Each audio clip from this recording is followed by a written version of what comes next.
I have a special guest here, Anne Brennan. How are you? Hi, Amanda. How are you this evening? I'm excited. We're going to talk about a very important topic here. She's the executive director of the Cameron Art Museum, and we're talking about Forks Road. You told me about this when we met during Cucalouris, and I thought it was fascinating. So in honor of Black History Month, who were the United States colored troops that fought at Forks Road? The remarkable men who formed 1,600 U.S. colored troops that fought at Forks Road were enslaved fugitives from southeastern North Carolina, northeastern North Carolina, up in the New Bern area, and they risked everything escaping their enslavement, if that wasn't difficult enough. And then New Bern was Union occupied at the time, and many of these remarkable men signed up to serve on the Union side for the battle of the American Civil War. And all of the story of Forks Road is all of the men on the front lines on the Union side were these heroic U.S. colored troops. So they went, of course, for those of you for Civil War, you know, they're fighting for freedom, you know, and as they're going to fight in this war, talk about what happened. Well, Fort Fisher, as you know, there were two very decisive battles that transpired at Fort Fisher, and Wilmington still did not surrender come January 1865.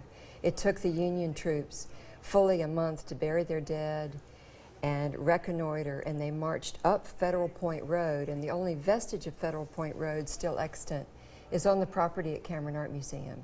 And we have interpreted the revetments that formed where the Confederates positioned the cannons and positioned their men and their musket fire, that the U.S. colored troops walked into in what scholars describe as a near suicidal assault.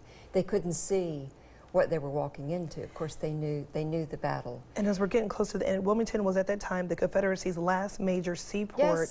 The Union won control of the city, the railroads, the seaport, and the Cape Fear River. Yes. So the 32 hours that these U.S. colored troops fought so heroically, the Confederates left. By daybreak, they were gone. We entered the entrance to Wilmington, and Wilmington surrendered. And they were able to, again, these are slaves fighting for their freedom. Yes. For people that want to learn more, it's so fascinating. Talk about, we've got, you said Friday and Saturday, you're going to be doing something. Tell us about what the Cameron Art Museum is going to be doing that people can go to and see. We have extraordinarily devoted, knowledgeable USCT, U.S. colored troops reenactors coming to Cameron Art Museum.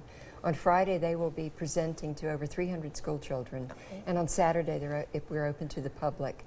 All of the events are free. You come and touch this sacred ground that these men fought and died for. Talk with the USCT reenactors. We have lectures. We're even going to be serving hardtack, which is what the soldiers ate, that was made out of flour, salt, and water.